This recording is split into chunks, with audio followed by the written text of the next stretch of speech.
Révision d'électricité. Le but de ce cours est de distinguer les grandeurs, tension, intensité, résistance et puissance et de savoir utiliser les conventions d'orientation pour algébriser les tensions et intensités, c'est-à-dire tout simplement leur affecter des signes plus et moins, et utiliser la loi des nœuds et la loi des mailles, ainsi que la loi de puissance. Alors, les grandeurs en électricité. Intensité, tension et résistance. Alors l'intensité est certainement la grandeur la plus facile à définir, c'est la quantité de charge électrique qui passe en un point du circuit à chaque seconde.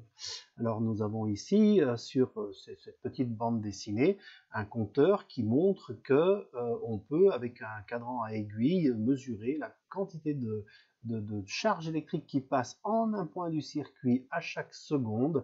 En fait, ce qui circule dans le circuit électrique, ce sont des électrons. Chaque électron est porteur d'une charge électrique, c'est 1,6 10-19 coulombs, d'après les cours vus précédemment.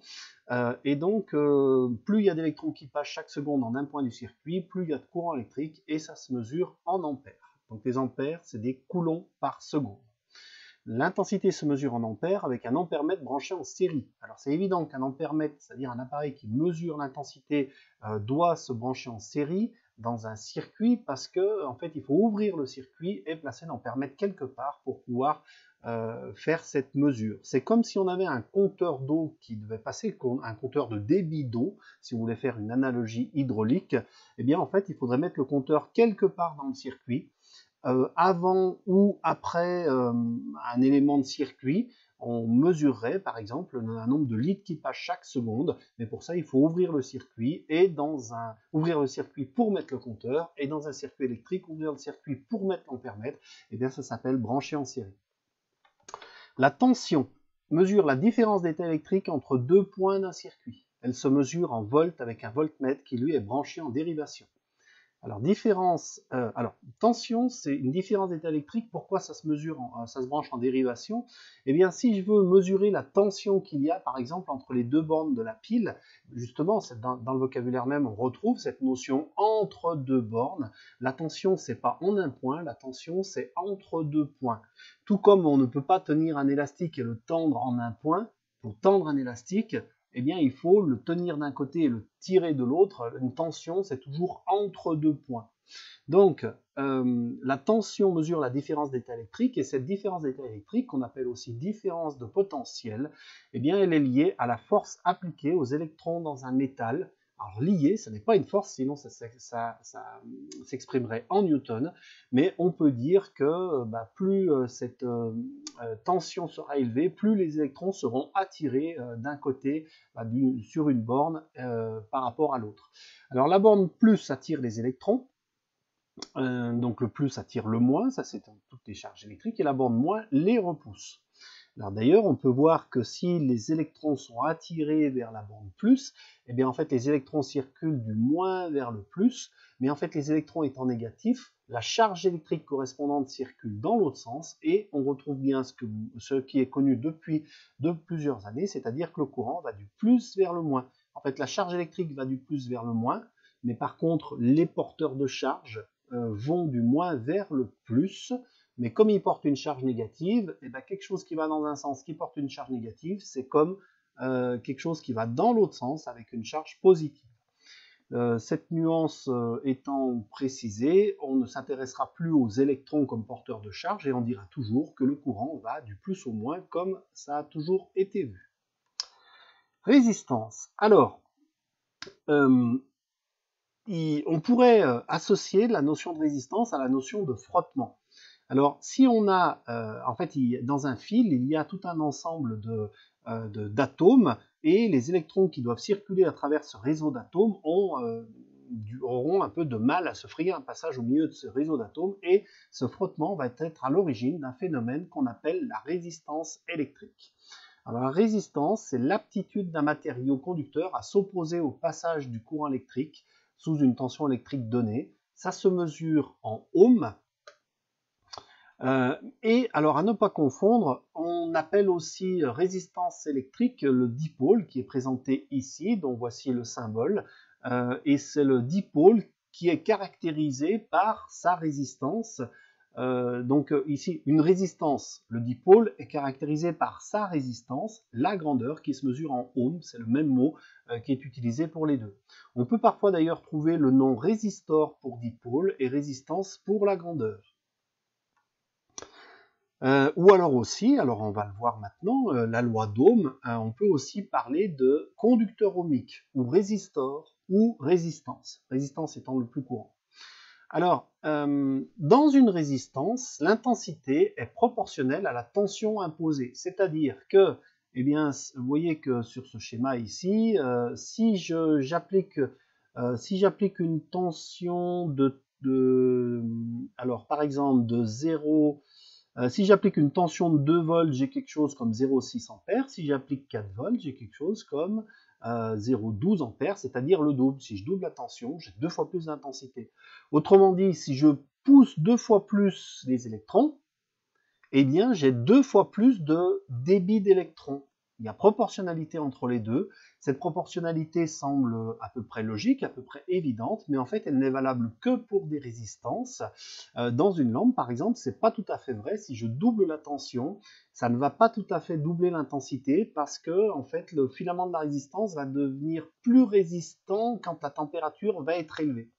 Et donc, plus ça brille, plus c'est résistant, et plus il faut de tension pour augmenter encore l'intensité qui passe à travers. Donc cette loi d'Ohm, U égale RI, elle est bien pratique. Elle permet de calculer la tension ou l'intensité quand on connaît la résistance. Elle permet du moins de lier les deux. Mais par contre, attention, cette loi n'est valable que pour des résistors. Alors quand on flèche l'intensité, non, ça, on ne va pas en parler maintenant. Alors, loi des nœuds, tiens, il y a une petite erreur ici, loi des nœuds, il ne devrait pas y avoir ça, alors on passe tout de suite ici, loi des nœuds. Alors, branche, on appelle branche une partie du circuit, comme ici, où les dipôles sont exclusivement en série. Par exemple, entre là et là, c'est une branche. L'intensité est la même tout au long d'une branche d'un circuit, c'est-à-dire que si j'ai ici, si je mets l'ampèremètre ici ou si je le mets là, ça n'a pas d'importance, ça mesurera la même chose. Pareil ici, voici une branche, c'est-à-dire je mets l'ampèremètre ici ou l'ampèremètre ici, je mesurerai toujours la même chose. Alors ça peut être compris avec l'analogie hydraulique, par exemple si c'est de l'eau qui s'écoule dans un tuyau, bah, si j'ai 1 litre par seconde qui s'écoule là, bah, j'ai forcément aussi 1 litre par seconde qui s'écoule là, puisque l'eau ne peut pas s'accumuler dans les tuyaux.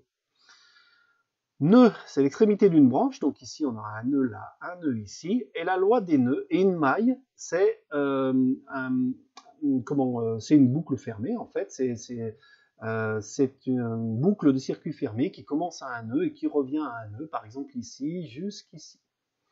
Loi des nœuds, la somme des intensités qui arrivent à un nœud est égale à la somme des intensités qui en repartent. Alors par exemple, ici, j'ai plusieurs intensités qui sont fléchées. Alors, on a ici le générateur. La tension E montre que le plus est de ce côté, que le moins est de ce côté. Donc, le courant s'écoule par ici. Donc, on l'a fléché ici dans le sens qui nous paraît logique. Et ici, on a fléché aussi les tensions I1 et I2 qui nous paraissent logiques. Eh bien, en fait, qu'est-ce qu'on peut dire? On peut dire que l'intensité qui arrive est égale à la somme des intensités qui repartent. Dans notre cas ici, I1 serait égal à I2 plus I3. Bah, c'est ni plus ni moins que la conservation des électrons. Si j'ai 10 électrons qui arrivent, bah, il y en a peut-être 7 qui partent là, 3 qui partent là, mais tous les électrons qui partent là, plus tous les électrons qui partent là, chaque seconde, bah, ça correspond à tous les électrons qui sont arrivés là, chaque seconde. Alors on peut algébriser cette loi pour des fois l'utiliser dans des cas un petit peu plus spécifiques, c'est-à-dire qu'on peut dire par exemple que on va compter positif toutes les intensités qui arrivent au nœud, donc dans ce cas I1 sera positif, et négatif toutes les intensités qui repartent du nœud. Donc dans ce cas on pourra dire que I1 moins I3, enfin du moins, voilà, I1 moins I3 moins I2, va être égal à 0, c'est ce qu'on écrit ici, la somme à un nœud des intensités algébrisées est égale à 0, et ça revient exactement au même que de dire I1 égale I2 plus I3. Loi des mailles maintenant. Alors loi des mailles, la somme algébrique des tensions rencontrées dans une maille est nulle. Alors, ça se traduit par la somme le long d'une maille des U avec une barre dessus. C'est comme en maths pour les segments qui ont une barre dessus, c'est qu'on s'intéresse aux signes. Alors ici, on va pouvoir trouver des relations entre différentes tensions. Par exemple, alors, choisir une maille dans laquelle seule une tension est inconnue. Par exemple, ici, je connais tout, sauf U2. Alors, je vais choisir, si je connais E, U1, U5, mais je ne connais pas U2, eh bien, en fait, je vais pouvoir ici choisir une maille dans laquelle il y a U2. Flécher toutes les tensions avec la tête de la flèche du côté du plus du générateur. Alors, ça n'est pas le cas. Si ça n'est pas le cas, comme U4 ici, alors U4 en fait c'est comme si on avait fait une erreur, on l'a vraiment mis dans le mauvais sens. Ici, la tension, alors pour un générateur, le fléchage de la tension monte dans le sens dans lequel on pousse le courant, et pour les récepteurs, le fléchage montre le sens dans lequel on résiste. On résiste, en fait on s'oppose au passage du courant qui va par là. Alors ça semble logique de mettre U2 comme ça semble logique de mettre U5 comme ça semble logique de mettre U3 comme ça. Par contre on voit que U4 est fléché à l'envers. Alors c'est pour montrer que si on fait une erreur sur le fléchage des tensions mais qu'on est logique dans l'application de la loi des mailles, eh bien en fait on va simplement trouver pour U4 une valeur négative et ça voudra dire qu'on l'a fléché dans le mauvais sens. Voilà. Alors, flécher toutes les tensions, choisir un sens de parcours arbitraire de la maille, c'est ce qu'on a fait ici par exemple pour la maille ici dessinée en bleu, alors ça peut être le sens du courant, mais ça peut être le sens inverse du courant, il n'y a pas d'importance. Parcourir la maille dans le sens choisi en ajoutant les tensions rencontrées. Si la flèche de tension est dans le sens de parcours de la maille, la tension est affectée du signe plus, sinon elle est affectée du signe moins. Alors par exemple ici, je vais pouvoir écrire pour la maille 1, la maille 1 c'est celle-ci, eh bien je rencontre E, moins U1 parce qu'elle est fléchée à l'envers, moins U3 parce qu'elle est fléchée à l'envers, plus U4 parce qu'elle est fléchée dans le sens de la maille, moins U5 égale à 0. Je suis revenu au point de départ, c'est ce qu'on a écrit ici. Sur la maille 2, on peut écrire E, moins U1, moins U2, moins U5 égale 0. Et sur la maille 3, parce qu'on n'est pas obligé d'avoir un générateur dans la maille, on peut écrire U2, moins U3, plus U4 égale 0. Bon, voilà toutes les relations qu'on peut écrire avec la loi des mailles. Et bien maintenant, il suffit de trouver, selon le cas, il suffit de choisir une des mailles pour pouvoir calculer une inconnue. Exemple numéro 1. Alors on donne la tension du générateur, 6 volts, on donne U1 qui vaut 2 volts, U3 qui vaut 2 volts, et U5, qui est celle-ci, qui vaut 1 volt. On demande de calculer U2. Bon, on peut choisir la boucle 2, parce que c'est dans cette boucle que je connais tout, sauf U2. Alors dans ce cas, on réécrit ce qu'on avait déjà écrit ici. Donc voilà la loi des mailles, ce qu'elle nous donne de manière brute. Et on peut isoler l'inconnu, donc U2 est affecté du signe moins, passer de l'autre côté du signe égal, ça va être affecté du signe plus, donc on peut écrire U2 égale tout ça, moins la partie U2. Donc ça fait U2 égale E, moins U1, moins U5, c'est-à-dire les 6 volts du générateur, auquel on retranche les 2 volts de U1 et auquel on retranche le volt de U5 et on voit que U2, il ne nous reste plus que 3 volts. Voilà un autre exemple pour vous montrer comment appliquer cette loi.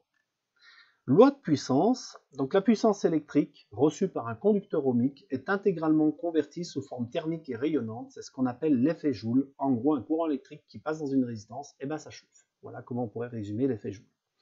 Alors comment calculer la puissance dissipée par effet Joule? La puissance, c'est le produit de l'intensité par la tension, donc la tension en volts avec l'intensité en ampères, qui va nous donner une puissance en watts. Et donc si jamais, ça c'est toujours vrai, si maintenant on l'applique à une résistance, eh bien on va pouvoir dire que U égale RI, donc si on remplace U par RI, ça va faire RI fois I, ça va faire RI carré. Ou alors on peut dire que I égale U sur R, dans ce cas on va pouvoir remplacer I par U sur R, et ça va faire U carré sur R. Voilà, tout plein d'expressions qui permettent de calculer la puissance dissipée à travers une résistance. Alors aussi pour pouvoir comprendre pourquoi, essayer de sentir un petit peu mieux la signification de cette formule, P égale U fois I, alors en fait on peut revenir à l'analogie hydraulique. On avait vu que l'intensité pouvait être comprise dans une analogie hydraulique par un débit d'eau. U, c'est lié à la poussée de l'eau, on pourrait dire lié à la pression de l'eau. Alors, un jet d'eau est-il puissant quand il y a un fort débit ou quand il y a une forte pression?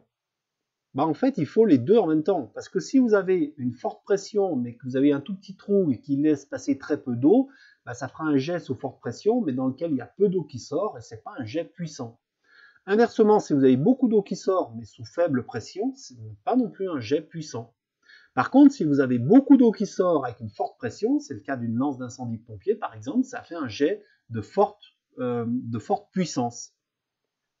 Voilà donc si on utilise l'analogie, comment est-ce qu'on peut comprendre un peu mieux le fait que la puissance, en fait la puissance dans un circuit électrique dépend à la fois de la tension et de l'intensité, c'est-à-dire qu'un appareil puissant a besoin d'être alimenté avec une forte poussée d'électrons, donc une forte tension, et a besoin aussi d'une forte intensité, c'est-à-dire d'un fort débit d'électrons.